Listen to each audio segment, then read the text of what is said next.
Thank you so much, Roger, for being here with us today. Very well. Just wanted to talk to you about your music and your activism involving Palestine, and perhaps a little bit about your tour. And I thought maybe first that we'd start off by maybe taking a look at, myself being a Canadian, and perhaps yourself as someone from the UK. It'd be safe to say that we were exposed to a lot of mainstream media that wrongly frames Palestine as, quote unquote, the problem. And I'm just curious to know when you first began to see that in your own life. All right, that old story. Okay, well, that old story is 2005, I think. Mm-hmm. I was on tour in Europe. Maybe it was a dockside. I can't remember what the tour was for.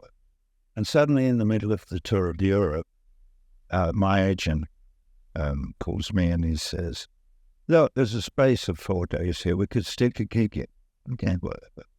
Hyken Park, Tel Aviv. Okay, whatever.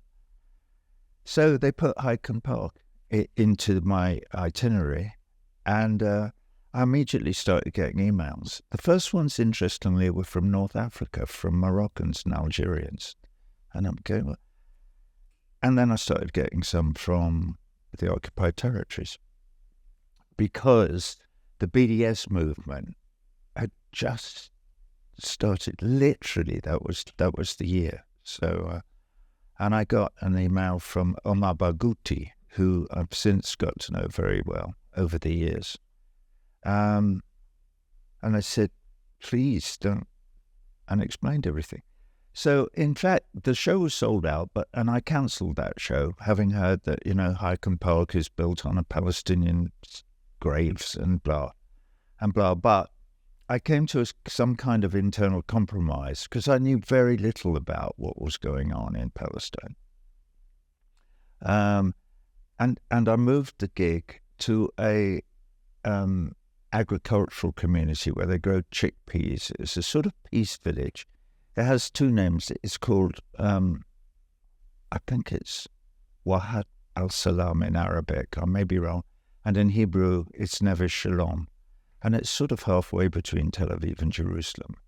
And what's good about it is that it's Jews and Muslims and Arabs and Druze and Christians and agnostics, and they all live together in this community growing chickpeas mainly. But all their children go to school together, and they teach kind of love and peace. So we did a gig there. We had 60,000 people came. I think at the time it was the biggest gig there'd ever been in Israel. And it was a huge success, and they were all, Pink Floyd, blah, blah, blah, blah, blah, until the very end.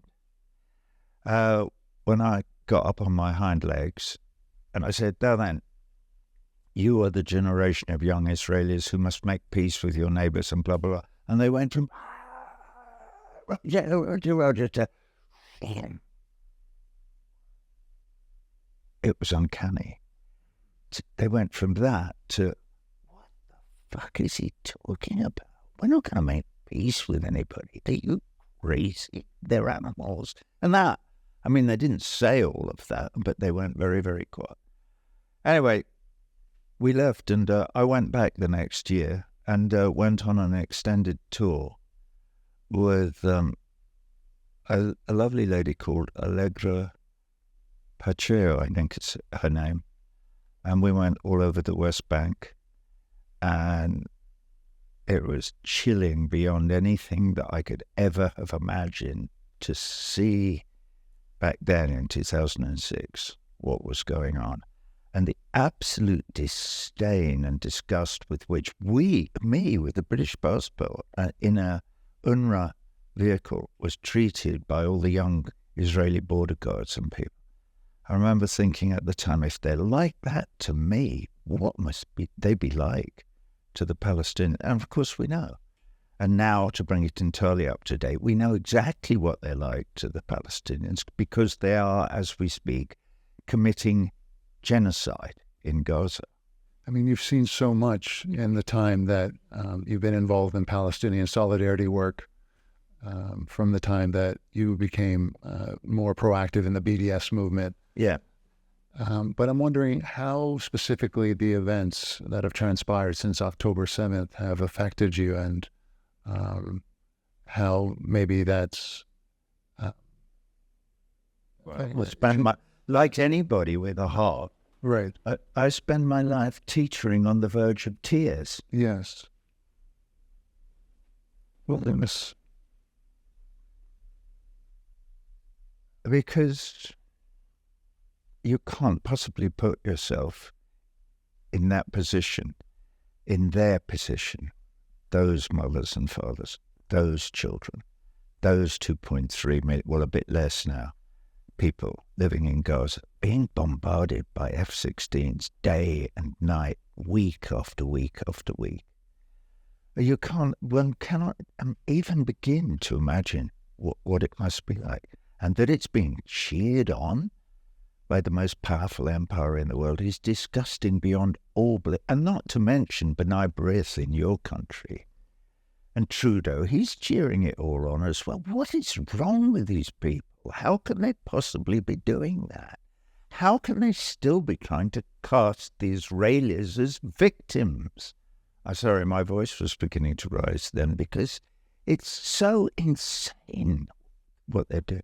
And what the Israelis are doing is just, it's beyond all imagination. It's beyond our capacity to imagine such evil. It's a perfect segue, because I wanted to ask you, I mean, more generally, do you think that this says something about the dark side of humanity, the evil that people are still capable of? Yeah, well, now we're getting philosophical. And now we have to bring Yahweh into it. God has to enter the conversation at some point, because if you look at it very specifically in terms of what's going on there, God is evoked constantly. My father, I have to say, was a deeply avowed Christian. That's why my father was a pacifist, and why he was a conscientious objector. When he was called up in 1939, he said, no, I can't. I'm a Christian. I can't kill anyone. Okay, so they said, well, actually, they said to him, will you drive an ambulance in London? He said, yes, I will. And he went and drove an ambulance from the beginning of the war until 1941, when, having become politicized to some considerable extent, he had joined the Communist Party. He decided that the need to fight the Nazis trumped his Christianity. So he went back to the conscription board and said, excuse me, I've changed my mind. Oh, who are you? Woters here. Look, this chap's got a degree. Officer material. And that was the end of it. So, he did his basic training and then officer training. And then he went to North Africa or to Italy, and he was killed. Yes. I wanted to actually ask about your beloved father, because I know that he's, Eric Waters was commemorated in Italy decades later after World War II. And I know that you have a memory of him from the time you were around 5 months, if I'm correct. So I'm wondering if that figures in somehow into your activism today. Yeah. I mean, interestingly enough, I do a song every night that talks about my elder brother, John, who was 2 years older than me, and how he used to sit on my father's knee when my father was home on leave, when he was doing his training, basic training and officer training and stuff like that. That's in the show every night. So you get a picture of my family, and with my big brother, me, my mother, and my father. And we see that, and I say at the end of the song, I was mercifully spared the memories that they shared. That's my father and my big brother, because I was only 5 months old when Daddy died. So I have no actual memory of my father. But I can't tell you the story about the death of my father on February the 18th, 1944, without my heart and soul going back to Gaza. Now, I mean, that's how much it affects my life now. And everybody almost that I speak to, it's so unspeakable what the Israelis are doing in Gaza that I feel my whole body revolting against it with every breath that I take. But I'm happy to, talk about the past as well. To your credit, you're so tenacious, despite all the pushback from some of these groups, as the one you mentioned in Canada. Benign breath, my friends.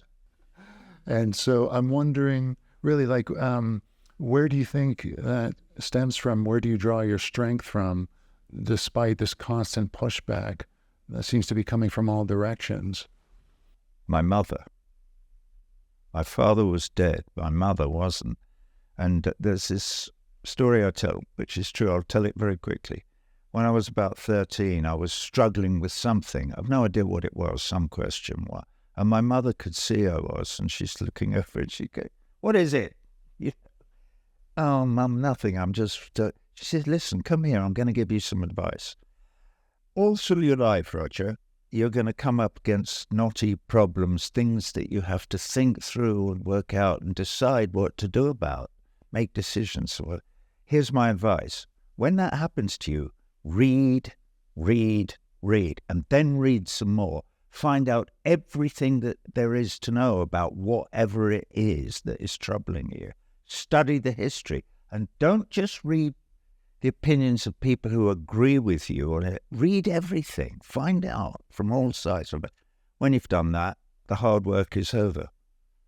"What do you mean?" Well, you've done all the heavy lifting. "Well, what do I do then, Mum?" And she said, "You do the right thing."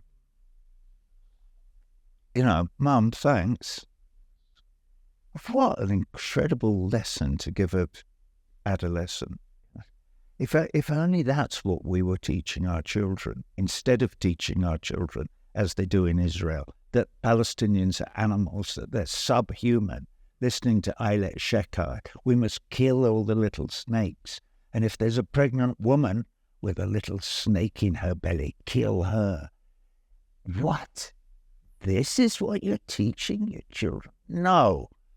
Shekar, take a leaf out of my mother's book. Teach your children to do the right thing. It's such an important point, Roger, because I do wonder whether people are losing that sensibility sometimes. There's so many distractions. We're constantly being pushed to self-present in new ways. And I wonder whether people are losing sight of just that, of doing the right thing, despite... Yeah, many people. They are subject to propaganda, and as you mentioned the mainstream media earlier, the propaganda of the mainstream media, whose job it has become to echo what's bouncing around the echo chamber of the powers that be, the ruling class, and that's what they do. And people, it's very difficult not to be affected by that and not to take some of it in. But it is extremely dangerous because it is propaganda. And we all know how this all got developed in the last 150 years or so, with people realizing that if you hold the key to the dissemination of information, i.e. the media, well, then you have all the power. Goes back to Voltaire, to the Enlightenment. Wise men have been writing about this now for several hundred years, but it's hard for the wise things to get through to us ordinary mortals. And why is it hard? Because we live in a world where, the United States, where I live, that is a world where there's only one thing. There's only one real God that we bow down to, and that is profit. So neoliberal capitalism with profit on the altar is the thing that we all have to... Well, when you do that, you're screwed.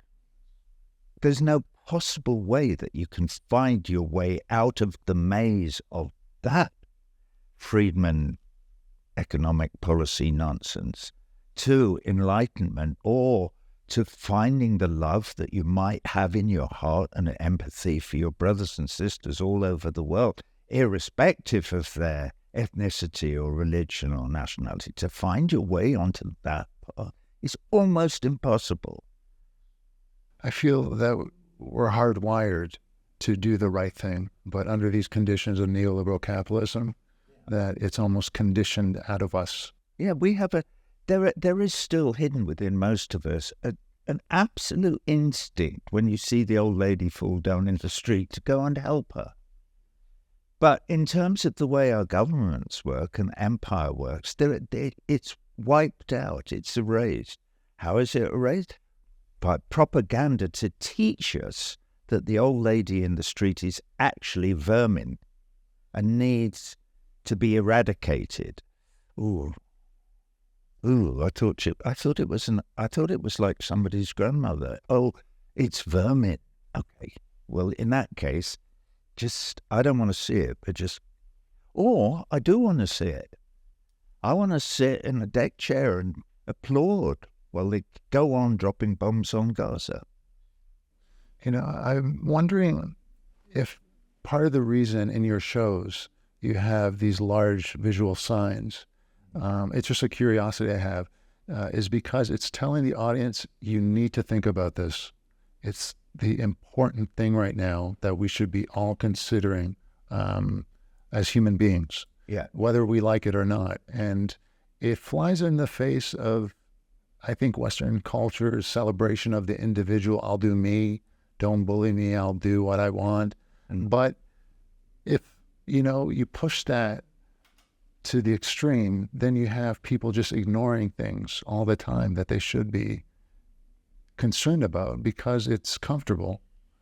Yeah, well, interesting enough, that's sort of why I made the new Redux version of Dark Side of the Moon, was because this is a piece that I wrote 50 years ago, and I could see that the business end of my music business were going to celebrate the fact that that piece of work is 50 years old.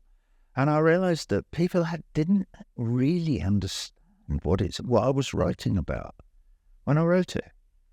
And so that's why I've made a new version that's more reflective and that's more, as my daughter pointed out to me, she said, "This is great, Dad, because this is the 29-year-old you who wrote all this, and the 80-year-old, 79 as I was 10-year-old, looking backwards and forwards across 50 years at this piece of work and reflecting upon it from the age of 79 at the work of the 29-year-old who was like wide-eyed and this can't be right.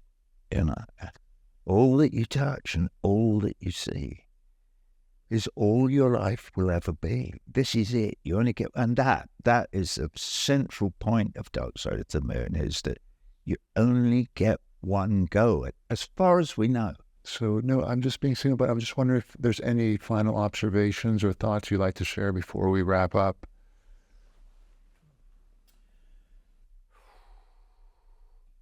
My heart and my brain are so full of all the political as well as humanitarian machinations of the Gaza question and the Palestine question right now that I find it difficult to escape from it.